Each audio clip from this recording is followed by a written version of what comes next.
How old were you when you came to New York City? I was 21. For 21 years. How do you think growing up with that adversity, has that been a benefit for you as you worked your way through life here?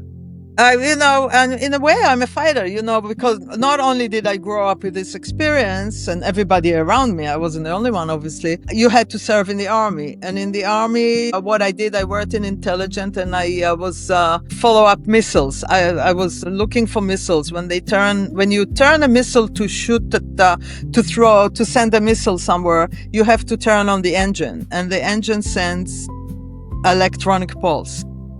Okay. So, and you in different people in different part of the country, and you make the lines and you know where it is, and then you alert the Air Force, and then that was before the Iron Dome, and they go and they blow it up in the air. So when your life is really like threatened like this, it makes you a fighter. It's like, okay, you can do this. Everything else looks simple, right? It's like, oh, I don't have I'm short $100 for my rent. That's going to be a solution. It's no big deal. Nobody's killing me. So you kind of develop thick skin. Imagine growing up, you might have had, I don't want to say hypervigilance, but you might have had like an elevated level of sort of awareness. Totally. Even when I go on vacation in Israel now, because there's so many terrorist attacks and there are so many stabbing, the Palestinian coming from the different territories, they stab, they put bomb. I'm very weary, especially living in New York for so many years. I'm not so used to it like I used to.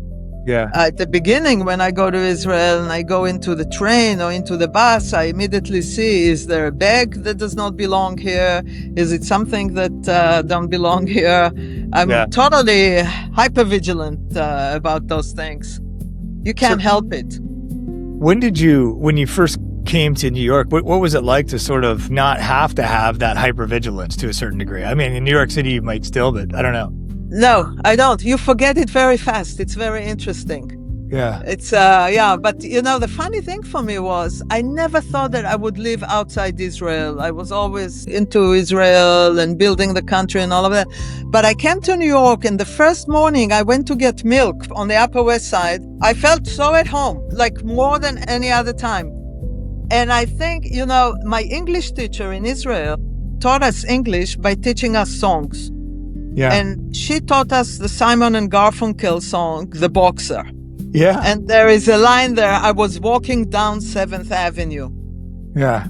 I felt like I was in the song. Yeah. I felt, this is it. I belong here. 7th Avenue, going down 7th Avenue. And you kind of forget all the problems. But today in New York, when there's so much crime and again, stabbing and robbing, and especially after the pandemic, I constantly watch behind me.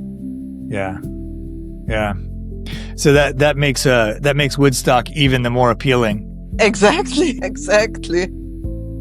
We talked about self-trust. Right? When you first came to New York, you had $150, no safety net. Right. What part of you did you have to trust before you had any proof that it would work? That I will fall on my feet, like always. Not because I knew it so much as my friends always used to tell me that. Yeah. So when I was like, oh my God, what am I going to do? I said, Tiagi told me that I always fall on my feet. And this told me I was always because my parents were the opposite. They say, oh no, don't go to New York. You will never be able to make a living. You will never, all that kind of stuff. But all my friends that watched me throughout the years and through schools and at scouts and all of that, always told me you always fall on your feet. So whenever I got insecure, I had somebody's voice in my head saying, you always fall on your feet. I always fall on my feet. I could do it. This is how I always, even today it happens to me. You always get moments of insecurity.